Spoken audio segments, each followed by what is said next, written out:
Welcome to Up North, Mr. Vic. How do you find it? The North? Well, I'll be honest with you, I didn't know the North still existed. I thought the Civil War of 1983 under Margaret Thatcher had destroyed the North. Turns out I was wrong. But I find Northerners very, very charming. Very charming. They're stupid, and they smell, but they're very, very charming. The Prime Minister and your friend David Clegg Cameron have parted his arm in Sheffield. Why do you think people in the North think he's such a twat? Mr. Clegg, why do they think he's a twat? Well, the thing is with Mr. Clegg, and the reason I respect him is he is a man who once had... No, he didn't. He never had principles. That's one of the reasons I like him. Another reason I admire Clegg is he had one view on the economy before the election and another view straight after the election when he was given a brand new house on Downing Street. I think he is a man of no principle. He's a great man. He's a man like me. He's a man we can do business with. More questions, please, David. What advice have you been given to the government recently? What kind of advice? How do you mean? What advice at all? Oh, general advice? But I've given them... Let me think. Well, do you know the specific advice? It's deal with the benefits scroungers. Well, two bits of advice, actually. Lower the top rate of taxation. It's 50p. I don't pay that, but I'd prefer it if it was reduced to 5p. And I'd also like it if we could deal with the scroungers, the welfare scroungers, the poor, the working classes. They need a good smack round the face, don't they? Don't they? They really, really do. So I've been advising the government on these issues. So, going forward? Yeah. And backwards and sideways. Oh, David, How do you see the UK economy going? Yeah. Well, we've made massive, massive progress. It was 0.1%, 0.1% and 0.4% growth, wasn't it, just recently? I mean, personally, I haven't struggled at all. I'm doing fine, I'm alright, and so are all my friends. So as long as we keep going where we're going to be fine. So what do you think about the events taking place in Sheffield today and indeed around the globe? The anti-cuts movement, the occupation movement? The anti-cuts movement, yes. Yes, where does one begin? They're so misguided. They're so stupid. I think primarily they're all communists or fascists or I don't know what. They talk about the 1%. They talk about the 99%. Well, I am a member of the 1%. And let me tell you, I'm a damn sight brighter than the 99%, you know? I earn a lot of money. A lot of money. I speculate on currencies. I buy businesses and then sack all their staff and then make even more money. I award myself massive bonuses. Let me tell you, the way things are going now, the way we run this country now is the right way. For the 1%.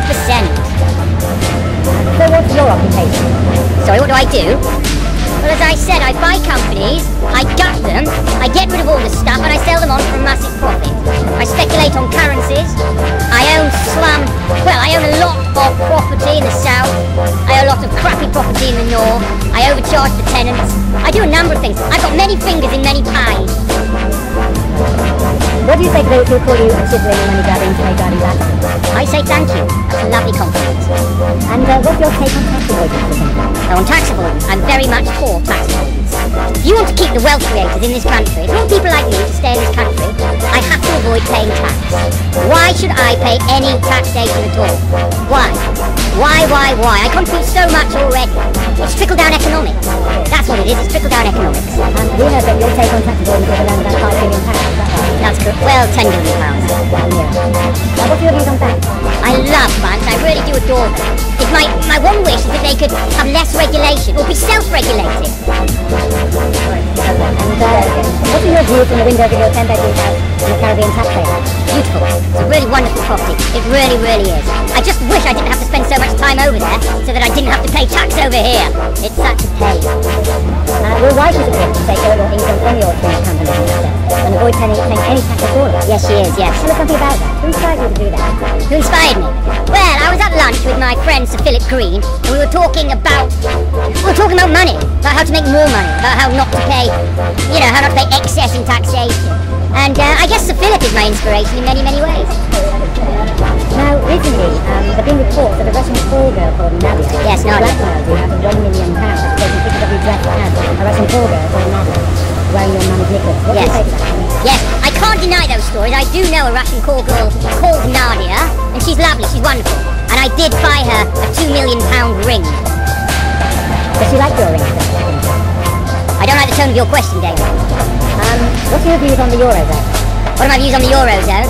I think we should have a referendum on Europe tomorrow. That's what I think. Okay. And finally, one more question. Yes. When will you be giving votes? I don't have to tell you things about Everybody knows things are bad. It's a depression. Everybody's out of work or scared of losing their job. The dollar buys a nickel's worth. Banks are going bust. Shopkeepers keep a gun on the counter. Punks are running wild in the street because nobody anywhere seems to know what to do, and there's no end to it. We know the air is unfit to breathe, our food is unfit to eat. We sit watching our TVs while some local newscaster tells us that today we had 15 homicides and 63 violent crimes, as if that's the way it's supposed to be. We know things are bad, worse than bad. They're crazy. It's like everything everywhere is going crazy, so we don't go out anymore.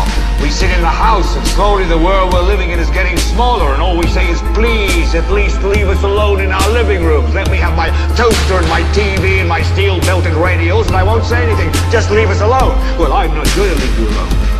I want you to get mad. I don't want you to protest, I don't want you to riot, I don't want you to write to your congressman because I wouldn't know what to tell you to write. I don't know what to do about the depression and the inflation and the Russians and the crime in the street. All I know is that first, you've got to get mad. You've got to say, I'm a human being, God damn it! My life has value!